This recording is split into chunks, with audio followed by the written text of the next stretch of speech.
천지를 만드신 하나님 아버지를 내가 믿사오며 그 외아들 우리 주 예수 그리스도를 믿사오니 이는 성령으로 인하사 동문 나에게 일하시고 영의 너희를 만나사 십자가에 못 박혀 죽으시고 장사한 사흘 만에 죽은 자 가운데서 다시 살아나시며 하늘에 오르사 전능하신 하나님 편에 앉아 계시다가 주로서 산자와 죽은 자를 심판할 것이라. 성령을 믿사오며 거룩한 공예와 성도가 서로 교통하는 것과 죄를 사하여 주시는 것과 몸이 다시 사는 것과 영원히 사는 것을 믿사옵나이다. 아멘.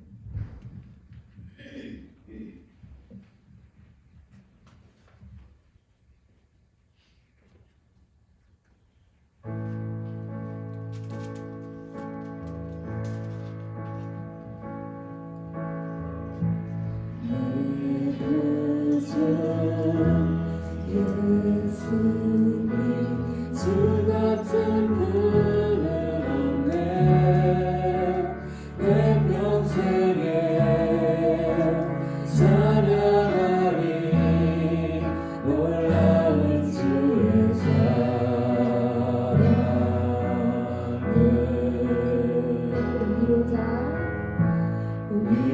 위로자 되시며 피난처 되신 주님 나의 영혼 온 맘 다해 주를 경배합니다.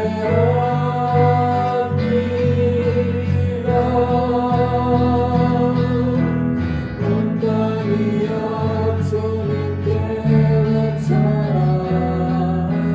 능력과 위엄의 왕 되시는 산과 바다 소리쳐 주의 이름을 높이리. 주의 하늘 기뻐 노래하며 영원히 주님을 사랑하리라. 진실하신 주의 약속만 받았네. 주 예수님 주 같은 분은 없네. 내 평생에 찬양하리 놀라운 주의 사랑을.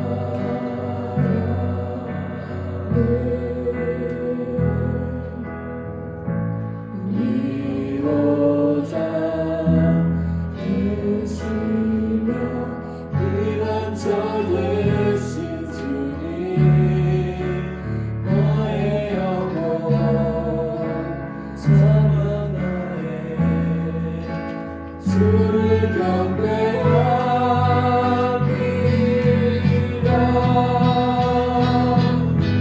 온 땅이여 주님께 외쳐라.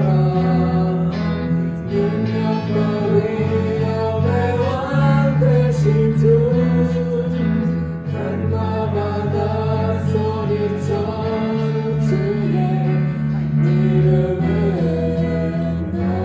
높이리.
자연 위클리 3, 4페이지에 보시면 이 말씀을 메모하시면서 들을 수 있기 때문에 메모하시고 참고하실 분들은 참고하시면 되겠습니다.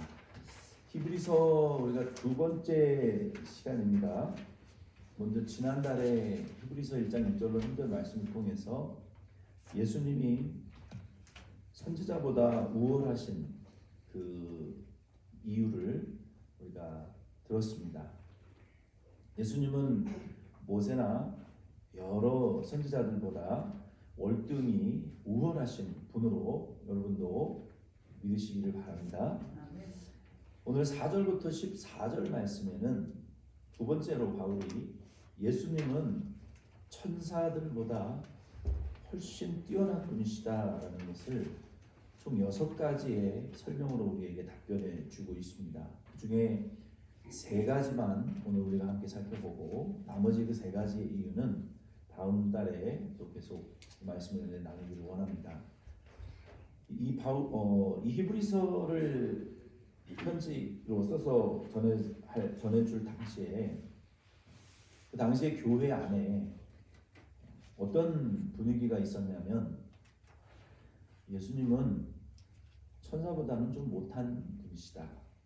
혹은 천사 중에 뭐 한 분과 같은 분이 아니실까 하는 이런 이 잘못된 사상들이 교회 안에 좀 자리를 잡고 있었어요. 그래서 바울이 예수님은 선지자나 천사들과는 비교될 수 없이 월등히 뛰어나신 분이다. 그것은 잘못된 생각이다.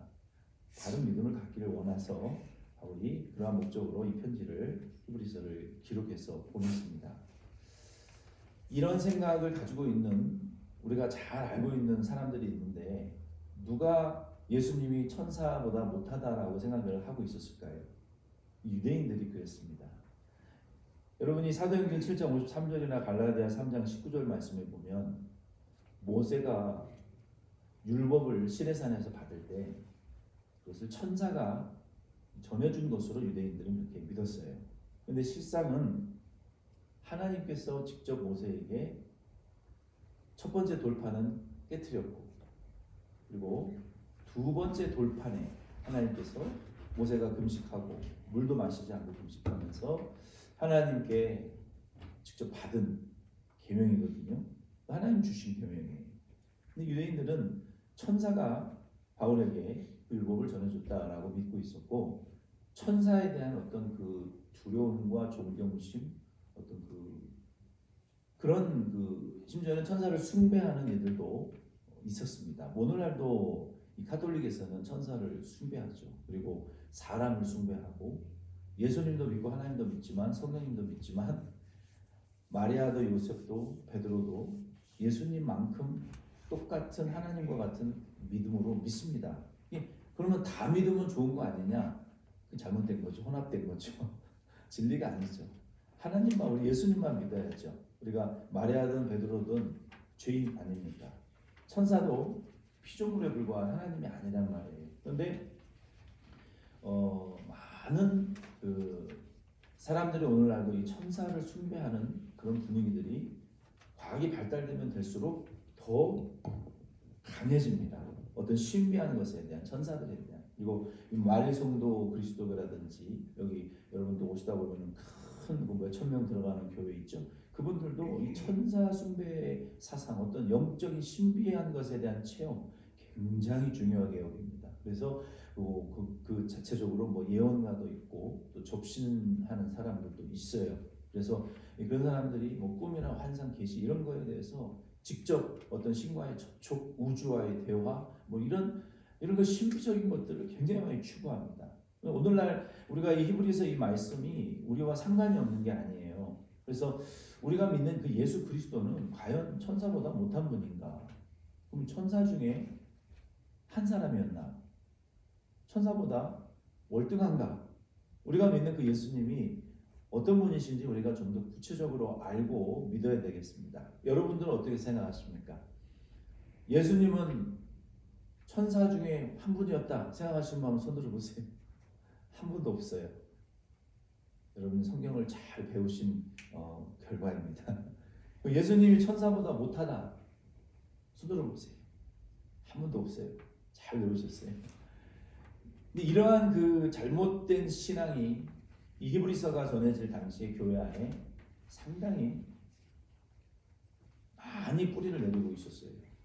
그래서 이 말씀을 통해서 이 히브리서는 우리에게 예수님께서 천사보다 월등히 뛰어나신 6가지를 그 이유를 상세하게 우리에게 말해주고 있어요. 왜 예수님이 천사보다 뛰어나신 분인가? 왜 예수님이 천사보다 월등히 뛰어나신 분인지를 오늘 본문 말씀을 통해서 우리가 3가지만 좀 배우기를, 그리고 말씀의 은혜를 나누기를 원합니다. 첫 번째 4절로 5절 말씀에 보면은 예수님은 하나님의 아들이시기 때문에 하나님의 나라를 상속받으셨어요. 그래서 천사보다 월등히 뛰어나신 분입니다. 4절로 5절에 제가 다시 한번 읽어드리겠습니다. 그가 천사보다 훨씬 뛰어남은 그들보다 더욱 아름다운 이름을 기업으로 얻으심이니 하나님께서 어느 때에 천사 중 누구에게 너는 내 아들이라 오늘 내가 너를 낳았다 하셨으며 또다시 나는 그에게 아버지가 되고 그는 내게 아들이 되리라 하셨느냐. 여기 4절 5절에 보면은 예수님이 천사보다 뛰어나신 첫 번째 이유에 대해서 말하고 있어요. 여기 4절에서 5절의 핵심 단어는 내 아들, 내 아들. 이 아들이라는 얘기를 하시면 우리 연세가 좀 있으신 분들은 한국에 좀 잘못된 이 개념을 좀 우리가 좀 바꿔야 돼요. 이 성경이 말하는 아버지, 아들, 한국 사람이 갖고 있는 정서와는 다른 내용입니다. 한국에 가장 많이 문제가 되고 있는 것들이 요즘 뭐 편법 승계, 뭐 이런 것들이 굉장히 문제가 되잖아요. 어떤 사회에 세금을 내지 않고 불법적으로 어떤 대기업을 아들에게 물려준다든지, 또 편법적으로 이 사회가 정한 이 통념을 무시하면서 어떤 그런 일련의 일들이 우리 한국 사회 안에 상당히 많은 문제와 어떤 손가락질을 받는 거 아니겠습니까? 근데 성경은 그런 편법적이고 어떤 비상식적인 그런 아버지와 아들의, 그리고 아버지와 아들에게 어떤 상속해주는 그런 개념이 아니라는 것을 우리가 먼저 인식을 하셔야 돼요. 그리고 한국 문화에 있는 그 남아 선호 사상, 또 장남 선호 사상, 그리고 자식들 중에 우리가 다 키워낼 수 없으니까 그 중에 맏아들 하나, 그 중에 첫째 하나에게만 우리가 모든 것을 다 쏟아붓고 다른 자녀들에게는 어떤 차별과 상처를 주는 이런 한국에 왜곡되어져 있는 어떤 아들 선호 사상, 첫째, 장남 선호 사상, 그러니까 이런 개념이 하나님도 아들, 아버지, 그러니까 한국이 말하는 한국인들이 정서적으로 가지고 있는 그 왜곡되어져 있는 유교 문화의 아버지와 아들의 관계, 어떤 장남에 선호하는 그런 사상의 개념이 성경에도 있는 거 아닌가라고 우리가 오해해서는 큰일 난다는 거예요. 그건 성경적이지 않고 굉장히 잘못되고 없어져야 될 한국이 잘못된 인습이고 잘못된 유물입니다. 성경은 그런 개념의 아버지와 아들의 관계를 말하고 있지 않아요. 아멘이십니까? 그러면 하나님이 우리 한국의 맏아들 첫째 선호 사상들처럼 어떤 사람만 사랑하고 나머지 사람들은 차별하는 이런 하나님이시로 우리가 인식하기 굉장히 쉽습니다. 하나님 그런 하나님 아니시거든요. 그런 것들을 우리가 배제시키고 아버지와 아들의 관계에 대해서 좀 집중하기를 원합니다. 여기 보면은 예수님이 천사보다 뛰어나신 이유는 첫 번째, 하나님의 아들이시기 때문에 하나님의 나라를 상속받으셨어요. 그래서 예수님이 천사들보다 월등히 뛰어나신 분이라고 이 히브리서는 우리에게 그 첫 번째 이유를 말하고 있습니다. 예수님께서 영원 전부터 영원히 하나님의 아들이시고 또 하나님의 나라의 주인이세요. 그렇죠? 예수님이 2000년 전에 이 땅에 오시기 전부터 원래 삼위일체 하나님은 같이 존재하셨고 천지를 창조하셨고 우리 사람과 만물을 창조하셨어요. 그러니까 원래 삼위일체 하나님은 창조주 하나님이세요. 그렇죠? 1위 성부 하나님, 제2위 성자 예수님, 제3위 성령 하나님은 동일한 능력과 권세로 만물의 주인이시고 하나님의 나라의 주인이십니다. 예수님 이 땅에 오시기 전부터. 그런데 하나님께서 당신의 택한 자녀들의 구원을 완성하기를 원하셨어요.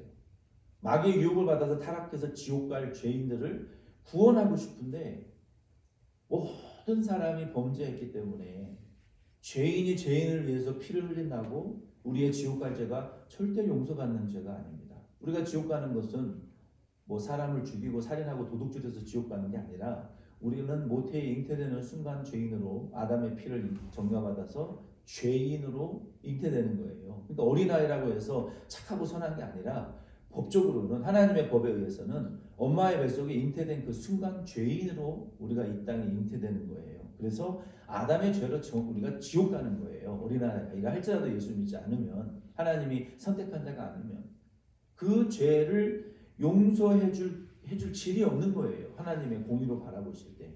그래서 예수님께서 자처하셨어요. 아버지 하나님, 내가 하나님 아버지의 택한 백성들의 구원을 위해서 내가 대신 세상에 내려가서 피 없이는 죄사함이 없기 때문에, 그게 레위기의 중심 개념 아닙니까?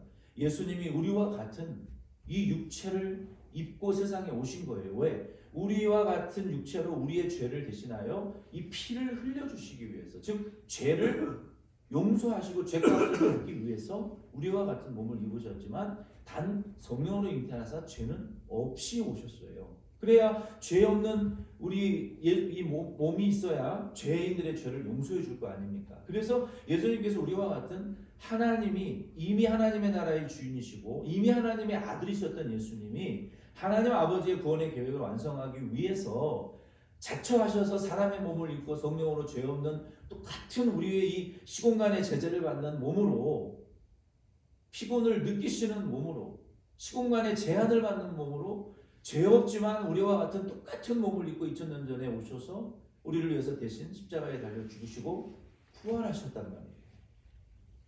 그 예수 그리스도께서 이와 같이 하나님의 아들이시지만, 하나님 나라의 주인이시지만 하나님의 자녀들의 죄인들을 구원하기 위하여 세상에 육신을 입고 성육신 하셨고 십자가에 못 박혀 피 흘려 죽으셨다가 부활하심으로, 이전에도 하나님의 아들이셨지만 이 성육신과 십자가와 부활의 사건을 통해서 예수 그리스도가 하나님의 아들이신 것이 더 확실히 증거되었고, 죽으셨다가 부활하심으로 이분이 하나님이시라는 것을 더 분명하게 우리에게 증거해 주셨다는 거예요. 그 결과로 예수님은 어떤 기업을 받으셨습니까? 원래 하나님의 나라의 주인이셨어요. 그런데 히브리서 12장 2절 말씀에 보면은 믿음의 주요 또 온전하게 하시는 이 예수를 바라보자. 그는 그 앞에 있는 기쁨을 위하여 십자가를 참사 부끄러움을 개의치 아니하시더니 하나님 보좌 우편에 앉으셨느니라. 원래 하나님의 아들이고 원래 하나님의 나라의 주인이셨던 예수님께서 하나님의 자녀들의 죄인들을 구원하기 위하여 앞에 있는 그 십자가의 부끄러움을 개의치 아니하시고 사람의 몸을 입고 낮아지셔서 죄값을 갚으시고 십자가에서 흠도 점도 죄도 없는 보배로운 피를 흘리고 죽으셨다가 부활하심으로 승천하셔서 하나님의 보좌 우편에 앉으심으로 이분이 하나님의 진정한 하나님의 참 아들이시고 이분이 하나님의 나라의 주인이신 것이 더 확실하고 더 분명하게 우리에게 증거되셨단 말이에요. 우리가 죄인 되었을 때에 하나님의 사랑을 몰랐어요. 그러나 우리가 죄인 되었을 때에 아버지 하나님께서 아들을 십자가에서 희생하심으로 말미암아 우리를 향하신 당신의 사랑이 이미 확증되었단 말이에요. 이로 인해서 예수 그리스도가 하나님의 아들이시고 하나님의 나라를 상속받은 분이시라는 이 진리가 우리에게 확실히 증거되었습니다. 이 복음을 통해서. 그래서 예수님은 하나님의 나라의 상속자, 골로새서 1장 13절의 상속자이고 히브리서 12장 2절에는 믿음의 주님이시고 요한복음 6장 40절 이하에 보면은 부활의 주님이시고 또 요한복음 5장 17절에 보시면은 인자됨을 인하여 심판하는 권세까지 받은 심판의 주님이 되셨습니다. 여러분 그것을 믿으시기를 바랍니다. 그래서 예수 그리스도께서는 이 성육신과 부활을 통해서 더 아름다운 이름을 얻으셨어요. 원래 하나님의 아들이셨지만 예수님이 십자가에 죽으셨다가 부활하시고 보좌의 우편에 앉으심으로 말미암아 내 아들이다. 이는 내 아들이다. 내가 이를 기뻐하니 너희는 그의 말을 들어라라고 더 아름다운 이름을 예수님이 확증하고 얻으셨고, 하나님의 나라의 원래 주인이셨던 예수님께서 보좌 우편에 앉으셨다라는 말씀을 통해서 더 하나님 나라의 주인이셨다라는 확실한 하나님의 나라의 기업을 상속받으셨어요. 아멘이십니까? 그러므로 예수님은 세상 사람들처럼 불법적으로 편법적으로 하나님의 아들과 하나님의 나라를 상속받으신 것이 아니라 원래부터 하나님의 아들이셨고 원래부터 하나님의 나라의 주인이셨지만 십자가와 부활을 통해서 그 자격을 순종으로 고난을 배워서 하나님의 아들이신 자격과 권세, 하나님의 나라의 주인이신 자격과 상속권을 이 확실하게 우리에게 가지신 것을 보여주셨다는 말이에요. 그래서 이 예수님께서는 천사들보다 월등하게 뛰어나신 분이라는 것을 우리가 믿어야 된다는 말씀이에요. 5절 말씀에도 보면은 동일한 말씀입니다. 5절에 보면은 이 말씀은 시편 2편 7절 말씀을 인용한 말씀인데, 이는 내 아들이라 내가 너를 낳았도다라고 시편 2편 7절에 말씀하셨어요. 이 말씀은 특별히 사무엘서 7장 14절에 보면은 다윗이 솔로몬을 향해서 너는 내 아들이다 라고 말한 것과 같아요. 솔로몬의 아버지가 다윗이고 다윗의 아들이 솔로몬인데, 이러한 다윗과 솔로몬의 관계를 통해서 예수 그리스도와 하나님의 아버지와 아들됨을 우리에게 보여주시는 말씀이에요. 그래서 시편 2편 7절 말씀대로 하나님께서 이 땅에 성육신하러 내려오셔서 우리 당신의 자녀들의 구원을 완성하기 위해서 그 부끄러움을 개의치 아니하시고 낮아지시는 그 예수님을 하나님께서 바라보시면서 모든 천군 천사들아 피조물들아 봐라, 이 예수가 내 아들이다, 내 자녀들의 죄를 구원하기 위하여 성육신하는 이 예수가 내 아들이다, 그리고 십자가에 달려 피 흘려 죽으셨다가 부활하는 이 예수가 내 아들이고 내가 그에게 하나님의 나라의 상속권을 주었다, 이는 내 아들이다, 너희들은 그의 말을 들으라.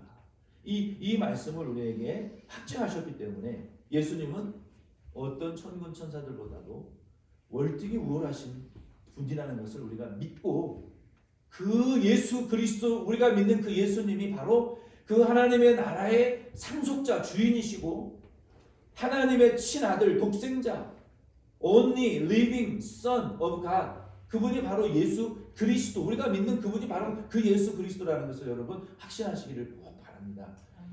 이게 진실된 참된 믿음이에요. 그래서 예수님은 천사들보다 뛰어나신 분입니다. 두 번째는 예수님이 천사보다 뛰어나신 이유는, 예수님은 한번 따라해야겠습니다. 예수님은 하나님의 맏아들이십니다. 아니 목사님, 아니 앞에도 아들이고 두 번째 이유도 맏아들이면 똑같은 거 아닙니까? 근데 좀 다릅니다. 이 맏아들이라는 것은 이 firstborn, his firstborn, Jesus Christ is his firstborn, 첫 번째, 온지 첫 번째이고 유일하신 독생자 예수 그리스도이시기 때문에 천사보다 뛰어나십니다. 왜냐하면 6절 말씀에 보면은 제가 읽겠습니다. 또 그가 맏아들을 이끌어 세상에 다시 들어오게 하실 때에 하나님의 모든 천사들은 그에게 경배할지어다 말씀하시며, 이 6절 말씀은 예수님의 성육신 할 때의 그 시점을 가리키는 거예요. 예수 그리스도께서 2000년 전에 이 땅에 성육신 하실 때, 그때가 언제입니까? 바로 우리가 크리스마스로 지키는 그 성탄절이죠. 근데 역사적으로 예수님이 정확히 언제 몇 월 며칠 12월 25일 탄생하셨는지는 성경에 없어요. 우리가 교회가 정한 것이지. 예수님이 2000년 전에 아무튼 오셨는데, 그 예수님께서 이 세상에 오셨는데 왜 오셨습니까? 이 땅에서 대접받고 부귀영화 누리려고 이 땅에 내려오셨습니까? 아니죠. 원래 하나님의 아들이시고 하나님의 나라의 주인이신 분인데 왜 그 영화와 권세와 주권을 다 포기하시고, 포기한 건 아니지만 잠깐 내려놓으시고, 왜 이 죄인들이 있는 죄 많은 세상에 예수님 왜 오셨습니까? 이 세상에 왜? 대접받으러 오신 거 아니잖아요.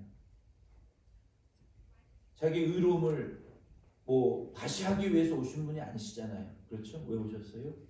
하나님의 자녀들의, 죄인된 그 하나님의 자녀들을 구원하기 위해서, 피 흘리기 위해서, 희생하시기 위해서, 우리가 이 세상을 어떻게 믿음으로 살아가야 될지 우리에게 그 샘플을 보여주시기 위해서, 제자들을 부르시기 위해서, 교회를 세우기 위해서, 우리에게 성령을 부어주시기 위해서, 땅끝까지 교회와 그리스도인들을 통해서 하나님의 백성 구원하는 그 구원의 운동을 시작하고 완성하기 위해서 이 땅에 오셨잖아요.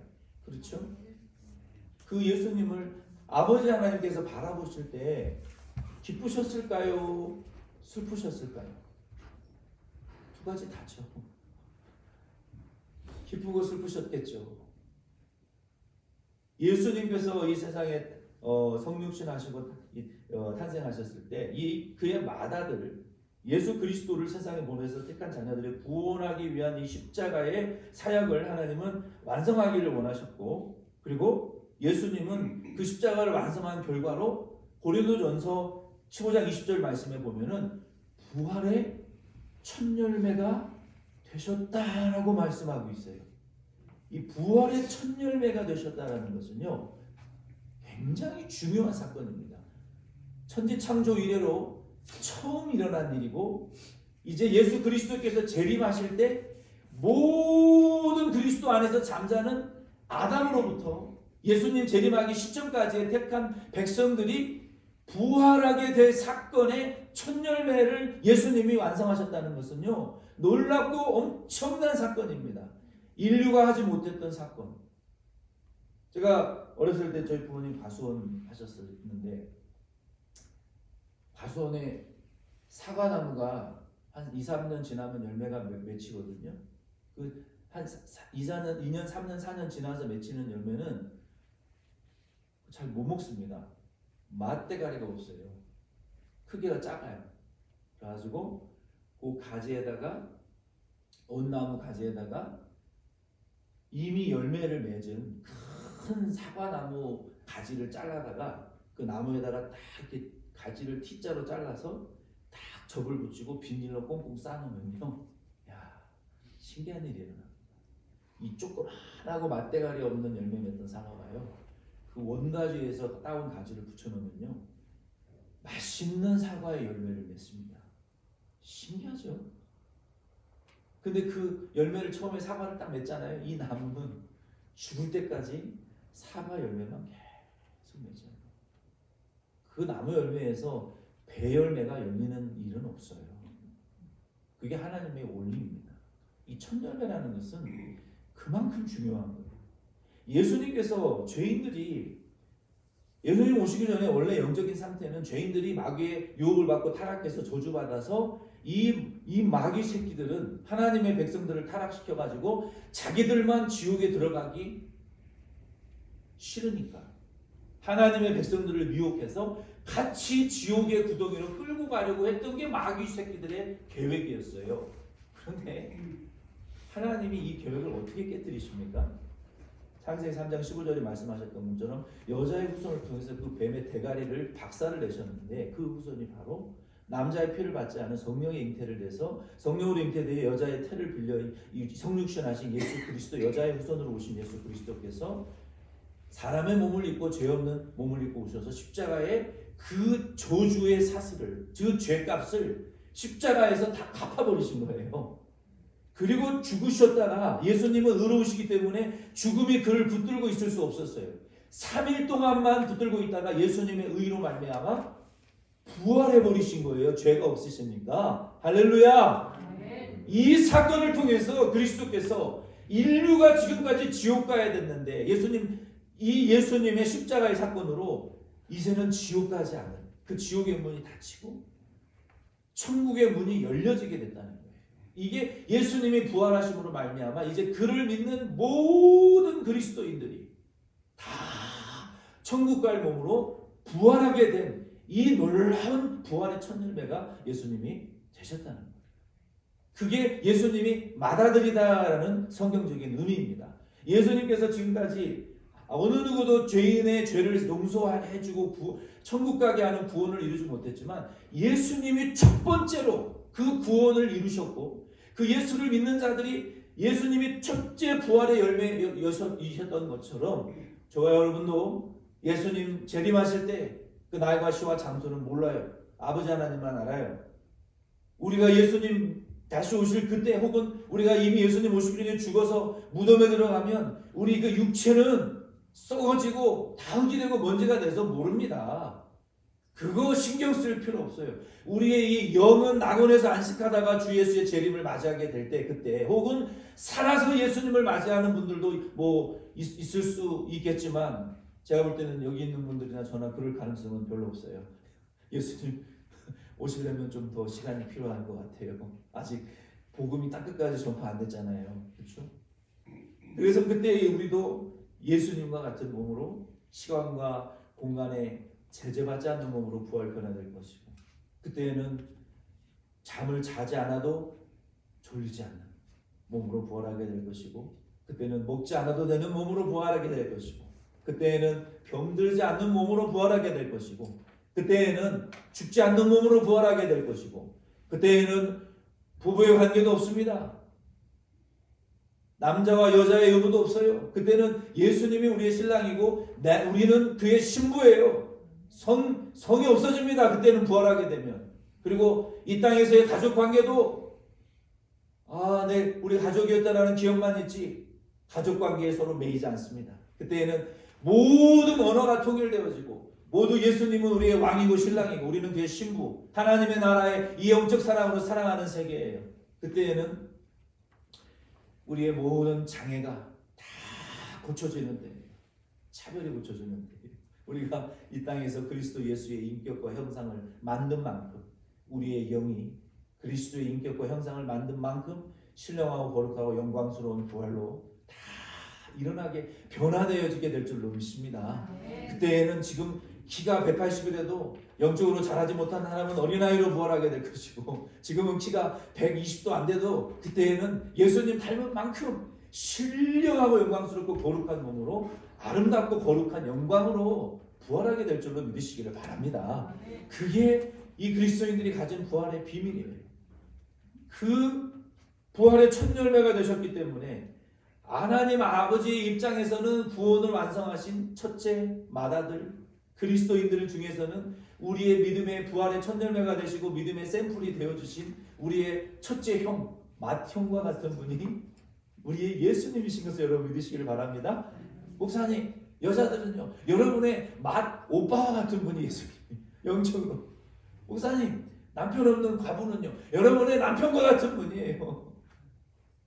내 와이프 없는 분들은 하나님은 남성이시니까 여성으로 말할 수는 없지만 어쨌든 우리의 믿음의 샘플 그리고 우리가 이 땅을 살아가야 될 그 믿음의 그 걸어가야 될 발자취의 가장 이상적인 아이디어라는 샘플을 보여주신 분이 바로 우리의 맏형 되시는 예수님이신 것을 여러분 믿으시길 바랍니다. 그래서 예수님은 우리 하나님의 맏아들로서 천사들보다 월등히 우월하신 하나님의 아들이신 것을 믿으시길 바랍니다. 세 번째 마지막으로 오늘 이제 6가지 중에 세 번째 마지막으로 7절 말씀에 보면요. 제가 읽어드리겠습니다. 또 천사들에 관하여는 그는 그의 천사들을 바람으로 그의 사역자들을 불꽃으로 삼으시느니라 하셨으되 아멘.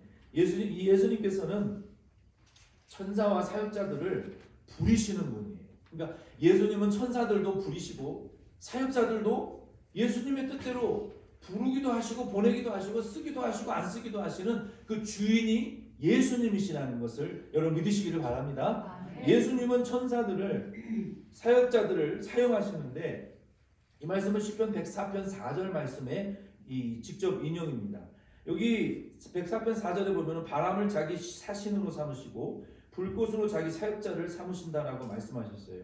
여기 바람은 푸뉴마라는 원어의 의미인데 하나님께서 인간을 창조하셨을 때 이 생기를 불어넣으신 그것이 푸뉴마, 영, 생명, 성령이라는 그런 뜻이에요. 하나님께서는 천사들을 바람처럼 사용하십니다. 그리고 하나님은 사역자들을 불꽃처럼 확 타오르게 하나님은 사용하시는 거예요. 그래서 하나님께서는 예수님께서는 어떤 천사들보다도 뛰어나고 위대하신 분들이에요.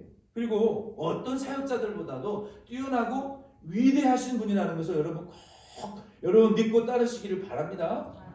말씀을 마칩니다. 우리가 하나님의 나라를 상속받으신 예수님, 하나님의 나라의 모든 것을 상속받으신 분이 목사님입니까? 장로님입니까? 권사님입니까? 예수님이십니까? 예수님입니다. 하나님의 나라의 모든 권세를 상속받으시고 그리고 그 권세를 우리에게 위임하신 거예요. 위임이라는 것은 청지기, 내게 아니라 주님의 뜻대로 사용하면 되는 거예요. 주님이 기뻐하시는 뜻대로 예수님이 주신 능력도 권세도 직분도 믿음도 은사도 예수의 이름으로 우리가 사용해야 되는 것이지, 이 하나님의 나라의 주인이신 예수님이 우리에게 주셨어요. 그러므로 여러분 고통이 오고 혹은 두려움이 오고 우리가 위축되고 상황 때문에 내가 정말 불안하고 초조하고 어찌 해야 될지 말을 모를 때 하나님의 나라의 주인이신 하나님의 아들 되시는 예수의 이름으로 여러분 명령하시고, 나를 두렵게 하는 두려움, 나를 두렵게 하는 그 사람 속에 역사하는 악한 영들아, 질병이나 환경이나 물질이나 사건들을 통해서 나를 괴롭히게 하는, 나를 두렵게 하는 내 몸의 질병이나 어떤 환경들이나 내 마음을 위축되게 만드는 그 모든 영적인 세력들아, 하나님의 나라를 상속받은 예수 그리스도를, 내가 믿는 그 예수 그리스도 하나님의 나라를 상속받은 자야, 두려워하지 말아라. 예수님은 천사도 귀신들도 악한 영들도 세상의 어떤 권세도 예수 나사렛 예수의 이름 앞에 다 복종되게 되어 있어요. 그걸 믿으시기를 바랍니다. 그 예수님이 바로 그 하나님의 나라의 주인이시고 하나님의 나라의 주권자이시고 하나님의 아들의 독생자, 내 아들 하나님의 아들이신 것을 여러분 믿으시고, 그 아들이 믿는 자들에게 그 모든 권세를 우리에게 주셨다는 것을 여러분 믿으시고 그 권세를 누리면서 여러분 신앙생활에 나가시기를 바라요. 예수 그리스도를 믿는 그의 성도들에게 이 하나님의 나라의 상속자, 권세, 만물을 다스리는 주인의 권세, 이거 예수님이 다 우리에게 주셨어요. 다. 여러분 그걸 꼭 믿으시고 두려워하지 마시기를 바랍니다. 그러므로 어떤 천사나 세상의 신이라고 부르는 어떤 우상이나 사단보다 비교할 수 없으신 월등히 우월하신 예수님을 믿고 여러분 주의 이름을 부르시기를 바랍니다.